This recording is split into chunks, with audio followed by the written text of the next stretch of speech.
ನಮಸ್ಕಾರ ವೀಕ್ಷಕರೇ, ಇವತ್ತಿನ ಒಂದು ವಿಡಿಯೋದಲ್ಲಿ ಹಾಳೆಯಲ್ಲಿ ಯಾವ ರೀತಿಯಾಗಿ ನೀವು ಹೆಸರನ್ನು ಬರೆದು ವಶೀಕರಣ ಮಾಡಿಕೊಳ್ಳೋದು ಎಂದು ಹೇಳಿಕೊಡುತ್ತೇವೆ.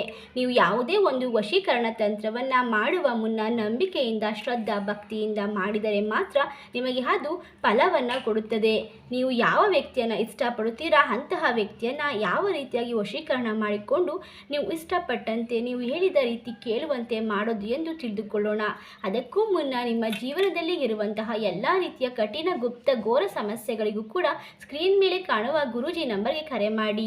ಇವರು ಶಾಶ್ವತವಾದ ಪರಿಹಾರ ಹಾಗೂ ವಿಶೇಷವಾಗಿ ಸ್ತ್ರೀ ಪುರುಷ ವಶೀಕರಣವನ್ನು ಮಾಡಿಕೊಡುತ್ತಾರೆ. ನೋಡಿ ಸ್ನೇಹಿತರೆ, ಮೊದಲಿಗೆ ನಾನು ಯಾವ ರೀತಿಯಾಗಿ ಈ ಒಂದು ಬಿಳಿಯ ಹಾಳೆ ಮೇಲೆ ಚಿತ್ರವನ್ನು ಬರೆದುಕೊಂಡಿದ್ದೇನೋ ಅದೇ ರೀತಿಯಾಗಿ ನೀವು ಒಂದು ತಾಮ್ರದ ತಗಡನ್ನು ತೆಗೆದುಕೊಂಡು ಬರೆದುಕೊಳ್ಳಬೇಕು. ಸುತ್ತಲೂ ಶ್ರೀಂ ಕ್ರೀಂ ಶ್ರೀಂ ಕ್ರೀಂ ಎಂದು ಬರೆದುಕೊಂಡು ಅದರ ಮಧ್ಯಭಾಗದಲ್ಲಿ ನೀವು ಇಷ್ಟಪಟ್ಟಂತಹ ವ್ಯಕ್ತಿಯ ಹೆಸರನ್ನು ಬರೆದುಕೊಳ್ಳಿ.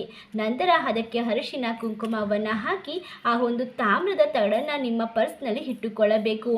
ಈ ಒಂದು ಯಂತ್ರವನ್ನು ಸಿದ್ಧಿಪಡಿಸಿದ ನಂತರ ಕೇವಲ 3 ದಿನದಲ್ಲಿ ನೀವು ಇಷ್ಟಪಟ್ಟಂತಹ ವ್ಯಕ್ತಿ ನಿಮ್ಮ ಹಿಂದೆ ಬರುತ್ತಾರೆ. ನೀವು ಹೇಳಿದ ಎಲ್ಲ ಮಾತುಗಳನ್ನು ಕೇಳುತ್ತಾರೆ. ಈ ಒಂದು ತಾಮ್ರದ ತಗಡನ್ನು ನೀವು ಇದೇ ರೀತಿಯಾಗಿ ನಿಮ್ಮ ಜೊತೆನೇ ಇಟ್ಕೊಳ್ಬೇಕಾಗುತ್ತದೆ.